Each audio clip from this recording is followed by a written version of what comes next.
रहे हैं, माइनॉरिटी के अगेंस्ट कहा जा रहा है। हमारा लोकतांत्रिक देश है तो प्रोटेस्ट आप नहीं चाहते कि ना हो? आप क्या चाहते हैं? मतलब आप चाहते हैं हमारे देश में कोई प्रोटेस्ट ना हो? अरे भाई, लोकतांत्रिक समाज है, हर किसी को अपनी बात कहने का अधिकार है। मुझसे क्या पूछ रहे हैं आप, वो बताइए। सर, आपके हिसाब से सर जो भी संशोधन बिल पेश किया गया और पास किया गया, मैंने शायद पहले ही कह दिया है, जो आपने देखा होगा, कि मैं थोड़े समय के लिए, मेरे पास उत्तर प्रदेश में जब मैं मंत्री था तो वक्फ विभाग भी था जी।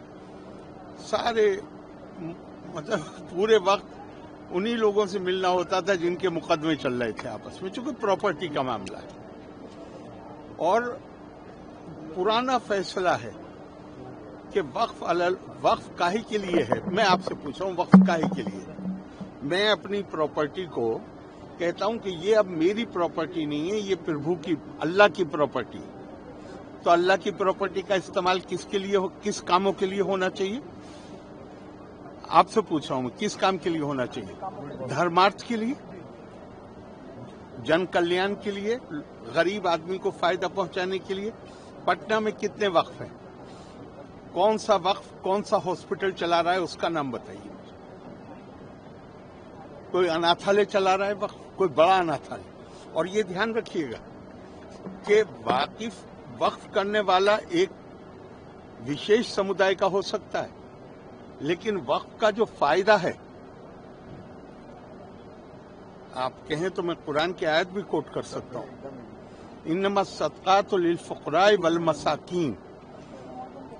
गरीब कमजोर आदमी के लिए दो शब्द प्रयोग किए गए हैं, फकीर और मिस्कीन।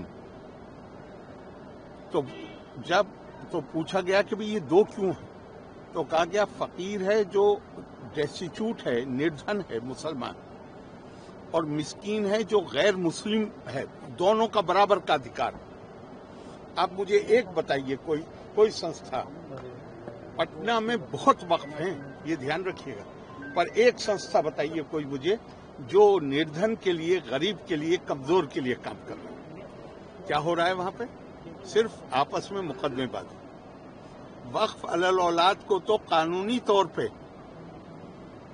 गैर इस्लामी जो मैं प्रॉपर्टी कह रहा हूं, मैं कहता रहा हूं कि ये अल्लाह की है, लेकिन फायदा मेरी औलाद उठाएगी, तो इसको तो गैर इस्लामी, सारे मुसलमान मुल्कों में गैर इस्लामी है। हिंदुस्तान में भी प्रीवी काउंसिल ने गैर इस्लामी इसको कहा था कि ये गैर इस्लामी, लेकिन जिन्ना ने एक्ट लाके 1913 में बिल लाके, उसका नाम ही है वैलिडेशन, मतलब ये गैर कानूनी है लेकिन हम इसको कानून बना रहे हैं। अब इसके बाद क्या होना चाहिए ये तो आप तय करिए।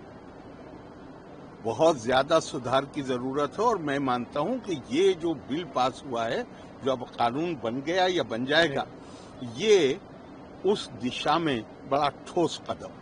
फायदेमंद होगा सर, जो लगातार विरोध कर रहे हैं, चैलेंज करने की बात हो रही है, विरोध कर रहे हैं। मैं दूसरों की बात नहीं कर सकता, मैं अपनी बात कर सकता हूँ। ठीक है, थैंक यू सर।